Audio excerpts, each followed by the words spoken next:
संतोष देशमुख हत्या प्रकरणाचा न्यायालयीन खटला हा आजपासून सुरू होणार आहे। केस न्यायालयामध्ये आजची पहिली सुनावणी पार पडणार आहे आणि त्यामुळे सर्वांचंच याकडे लक्ष लागलेलं आहे। देशमुख हत्या प्रकरणाचा पहिली जी सुनावणी आहे ती केस न्यायालयामध्ये होणार आहे। कृष्णा आंधळे वगळता इतर जे आरोपी आहेत त्यांच्या संदर्भात आरोप निश्चित केले जाण्याची शक्यता आहे।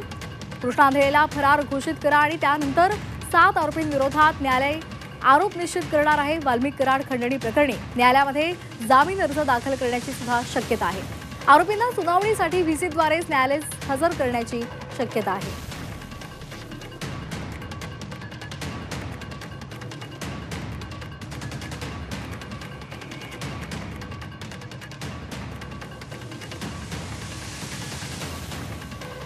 तर एक महत्त्वाची बातमी आहे, सरपंच संतोष देशमुख यांच्या हत्येला 92 दिवस पूर्ण झालेले आहेत। मात्र तरी सुद्धा आरोपी कृष्णा आंधळे पोलिसांना सापडत नाहीये।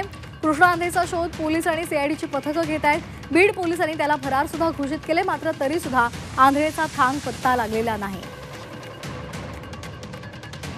तर या संदर्भात अधिक माहिती घेणार आहोत आमचे प्रतिनिधी ज्ञानेश्वर पतंगे यांच्याकडून। ज्ञानेश्वर, आपण पाहतोय आज केस न्यायालयामध्ये पहिली सुनावणी पार पडणार आहे आणि त्याचबरोबर कृष्णा आंधळे हा अद्याप सापडलेला नाहीये, त्यामुळे इतर जे आरोपी आहेत त्यांच्यावर आरोप निश्चित करण्याची शक्यता सुद्धा वर्तवली जाते। काय एकूण अपडेट्स आहेत?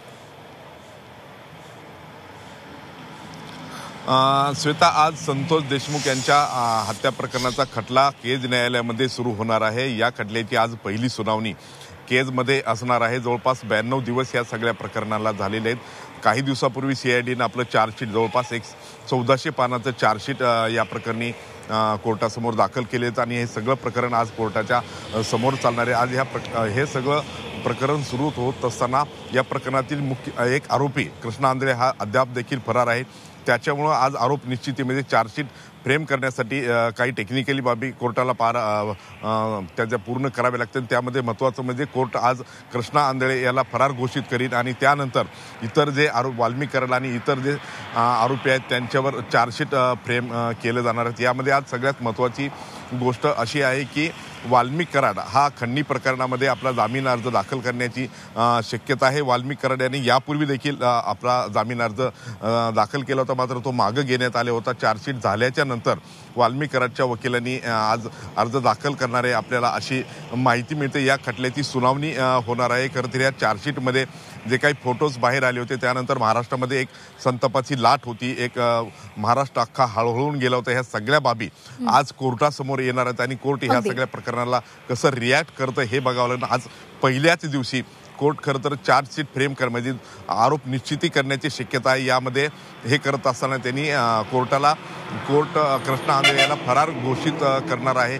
आरोपींना आज ह्या सगळ्या सुनावणीच्या दरम्यान व्हीसीद्वारेच हजर केलं जाणार आहे, कारण सुरक्षेचं कारण यापूर्वीच दिलं गेलेलं आहे। आणि सगळ्यात महत्त्वाचं म्हणजे श्वेता, या प्रकरणाचे जे विशेष सरकारी वकील होते उज्ज्वल निकम ते आज येणार नाहीत असं कळत आहे। उज्ज्वल निकम यांच्या नियुक्तीसाठी खूप मोठा लढा खरं तर देशमुख कुटुंबियांना उभा करावा लागला होता आणि त्यानंतर उज्ज्वल निकम यांची या प्रकरणात विशेष सरकारी वकील म्हणून नियुक्ती झालेली होती, मात्र ते आज पहिल्या दिवशी येणार नाहीत।